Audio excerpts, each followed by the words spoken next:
Alright, back again with another video, and I want to do one of my famous 3 for a dollar record reviews here. And I had a chance to listen to some of them and get an idea what the quality was like. And some of them are not great, but I'll just go through each one of them and give you an idea. So the first one I have here, I think is one of the first ones I grabbed. I get ideas from other YouTubers that do different things here. Some people like modern music, hard rock. They like, country music, or sometimes they like this old 1950s era type stuff here. And this is Ken Griffin, Lost in a Cloud, or Ken Griffin at the organ. I want to say he was born in 1909. And he died at the age of 46 in 1956, so that dates that. That actually might be Ken Griffin down there. It's okay, but it needs to be cleaned, and that might fix some of the skipping and scratching. It didn't look that bad, but, and then there's this one here. I may not keep it. I'm not a huge fan of a fan of Organ. And the Chapel of Midnight was okay, but I haven't got to the whole rest of it because I didn't want to damage anything. But this does need some cleaning here. And again, this is 3 for a dollar on this one here. The best records at this particular thrift store were ones that I had donated.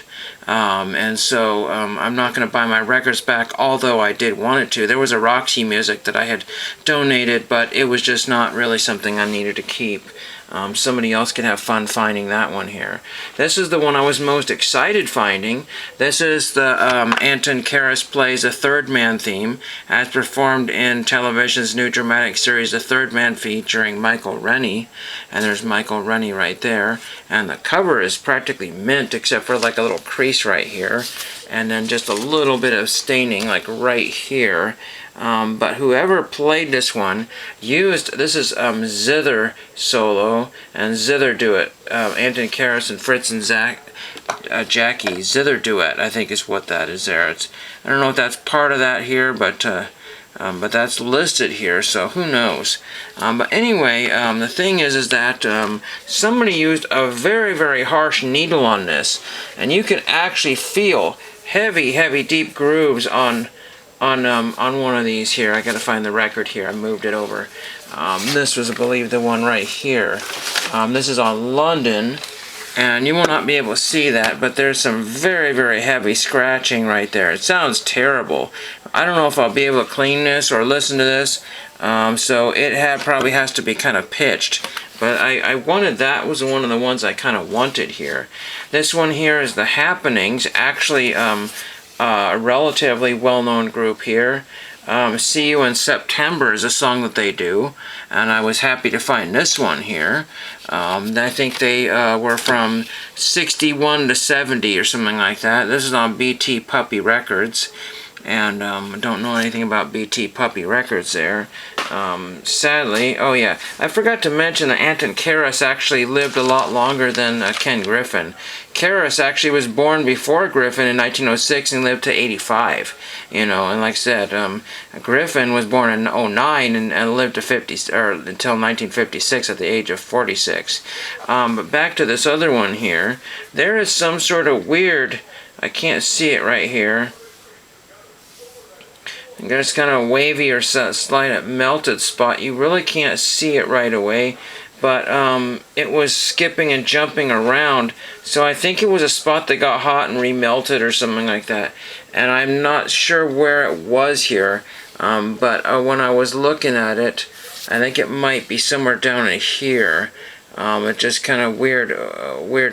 It's, yeah, in this area here, it just looks like that it had gotten hot and then remelted back and left kind of a weird spot there. Again, you couldn't really see it in the store, so I didn't really know that, and that's probably a get rid of, unfortunately.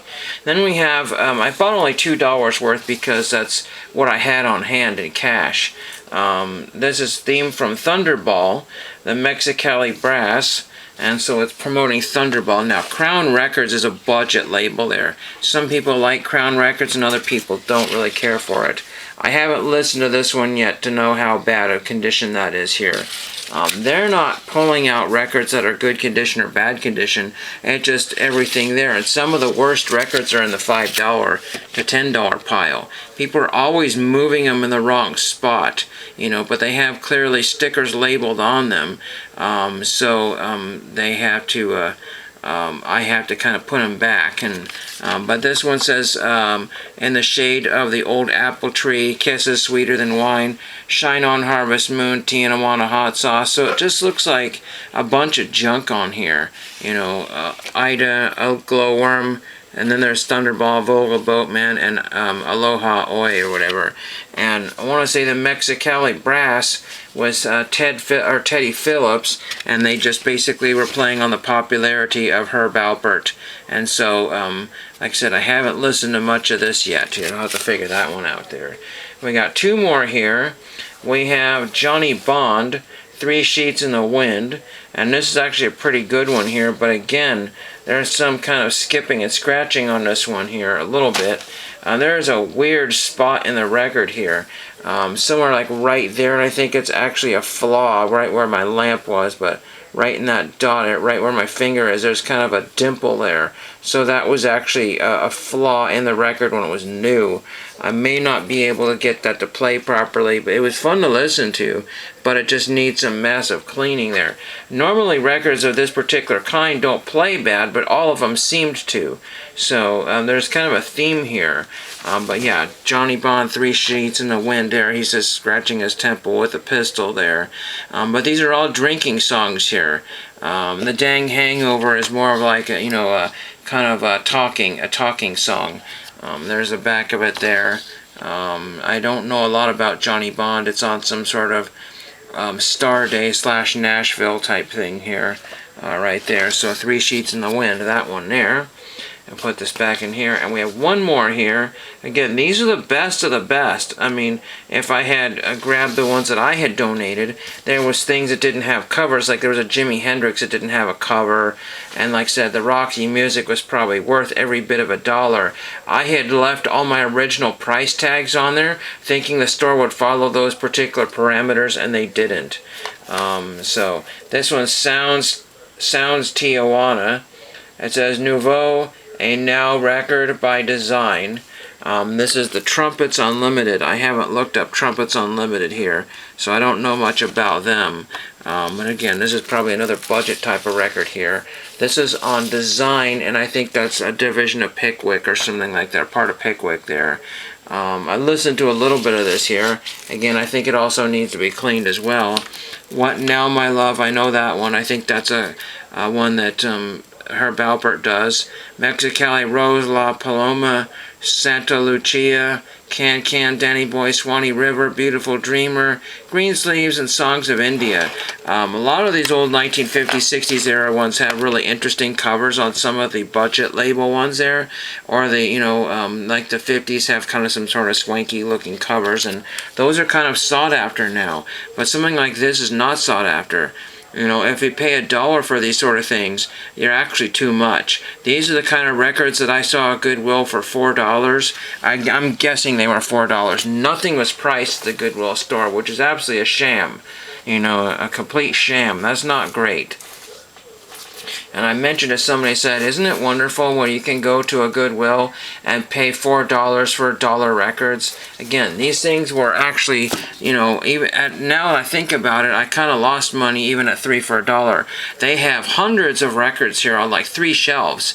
If these were in a larger city, these would all be gone. People just want to test things out, buy things just for the covers and sort of thing. But there were not really any great covers. Nothing against gospel and Christian music, but there was an awful lot of that, a lot of country, beat-up country, and there was also a ton of Christmas and Tchaikovsky and numerous other like Firestone records. If I really wanted to make a video of the worst records of all time, I should buy some of those. Brother Dave Gardner, and just numerous other things that I couldn't even tell you what it was. But again, lots and lots and lots of organ music and not very good conditions. I think they finally threw away some of the ones that had mold growing on it.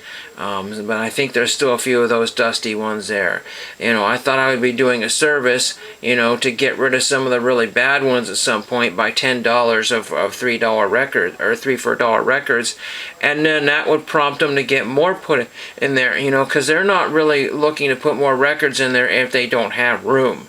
If that makes any sense there.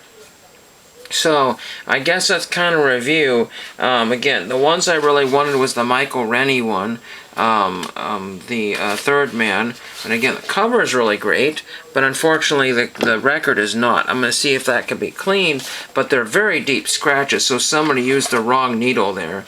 The Ken Griffin wasn't too bad, and a decent looking cover and everything there, but it needs some cleaning as well.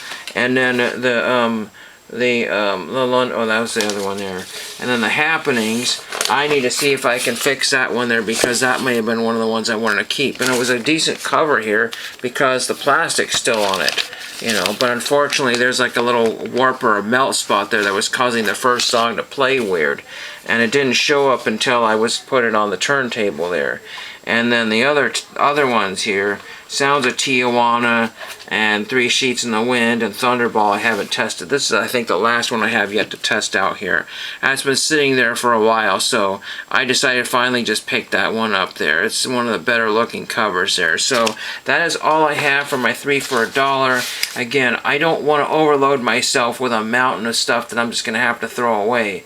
As I mentioned this several times before, I was throwing away records because they were damaged or something was wrong with it, or I just didn't want them, nobody would want them, and somebody complained that I was throwing away collectibles, and I shouldn't be doing such a thing like that, and that was kind of not good. So I have to be careful who I tell things to, because otherwise people get the idea that I'm throwing away some really hot stuff there. They said, oh, save them for this, summer sale. Well, guess what happened? The summer sale never happened, and I'd be stuck with 50 records. So some of them got donated, some of them got thrown away, and some of them just, just had to be done. So that's my review of these 3 for $1 records, and thank you for watching.